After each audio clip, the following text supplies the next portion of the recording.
Hi hello நம்ம இப்போ செய்ய போகுது சிக்கன் சுக்கா. இது வந்து ரொம்ப கம்மியான எண்ணெயிலே செய்ய போகிறோம். அதுக்கு தேவையான பொருட்கள் என்னென்னு பார்க்கலாம் வாங்க. சிக்கன் கொஞ்சம் போன் இல்லாமல் வாங்கிக்கோங்க. கருவேப்பிலை, மஞ்சத்தூள், குழம்பு மசாலா, தனியாத்தூள், மிளகாத்தூள் எல்லாம் மிக்ஸ் பண்ண குழம்பு மசாலா, இஞ்சி பூண்டு பேஸ்ட்டு, உப்பு, அப்புறம் ஒரு 2 ஸ்பூன் எண்ணெய் ஆயில், 2 ஸ்பூன் எண்ணெய் போட்டுக்கிறோம். எண்ணெய் சூடானோடனே அதில் சிக்கனை போடணும்.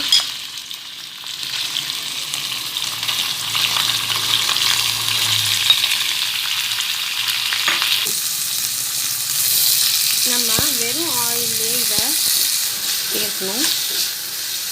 இப்போ போட்ட சிக்கன் எல்லாமே அந்த பிங்காக இருக்கிறது எல்லாமே ஒயிட்டாகவே மாறும். அது நமக்கு நல்லாவே தெரியும். நம்ம போட்ட எண்ணெய் பாருங்கள், அது அப்படியே தான் இருக்கும். இது கூட இப்போ கொஞ்சமாக உப்பு போட்டுக்கிறோம்.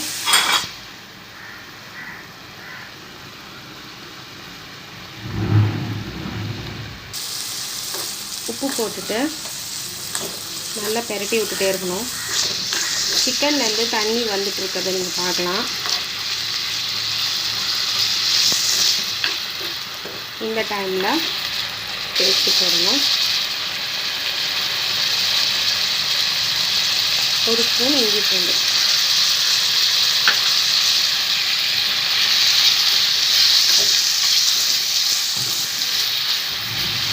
இஞ்சி பூண்டு பேஸ்ட் போட்ட உடனே அதை நல்லா எல்லா சிக்கனும் படுற மாதிரி பரட்டி விடணும். இப்போது லைட்டாக மஞ்சத்தூள், குழம்பு மசாலா தூள்,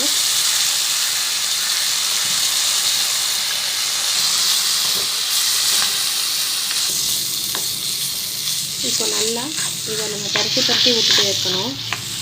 அப்புறம் என்ன ஆகும்னா இதை எல்லாத்துலேயுமே இந்த மசாலா உள்ளே போகும். இனிமேட்டு எண்ணெய் எதுவுமே ஊற்ற வேண்டாம். இதை அப்படியே ஒரு மூடி வச்சு கொஞ்ச நேரம் மூடி விட்டுடலாம். இப்போ ஒரு தட்டு வச்சு மூடிடலாம். இப்போ நம்மளுடைய கேஸ் அடுப்பை ஸ்லிம்மில் வச்சிடணும்.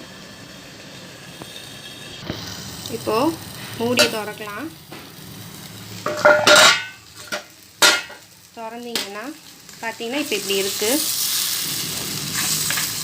இது இந்த ஓரத்தில் இருக்கிறதெல்லாம் இப்படி நல்லா இப்படி சுரண்டி விட்டுட்டிங்கன்னா அது உங்களுக்கு ஒரு டார்க் ப்ரௌன் மாதிரி வரும் இந்த மசாலா. அதுதான் இதோட டிஷ்ஷுக்கு அதோட டேஸ்ட் இருக்கும். இப்போது இந்த சிக்கன் வந்து வெந்துடுச்சு. நீங்கள் வச்சு கரண்டி வச்சுட்டு அமுக்கி பார்த்தீங்கன்னாலே அது ரெண்டாக இதாகும். இப்போ அந்த மசாலாலாம் உள்ளே போயிருக்கிறது உங்களுக்கு நல்லாவே தெரியும். சிக்கன் 65 பார்த்தீங்கன்னா ரொம்ப ஹார்டாக இருக்கும். ஆனால் இந்த சுக்கா வந்து ரொம்ப சாஃப்டாக இருக்கும். நம்ம ரசத்துக்கு கூட வச்சு சாப்பிட்டுக்கலாம், ரொம்ப நல்லாயிருக்கும். சின்ன பசங்களுக்கு கூட கொடுக்கலாம், ஏன்னா ரொம்ப சாஃப்டாக தான் இருக்கும் இது. இப்போது நம்மளோட சிக்கன் ரெடி ஆயிடுச்சு. ரெடி ஆயிடுச்சுன்னு பார்க்குறதுக்கு இப்படி அமுக்குனிங்கனாலே அது ரெண்டாக வரும். அப்போயே உங்களுக்கு தெரியும் சிக்கன் வெந்துருச்சுன்னு அர்த்தம். இப்போ ஃபைனலாக கருவேப்பிலை போட்டுடலாம்.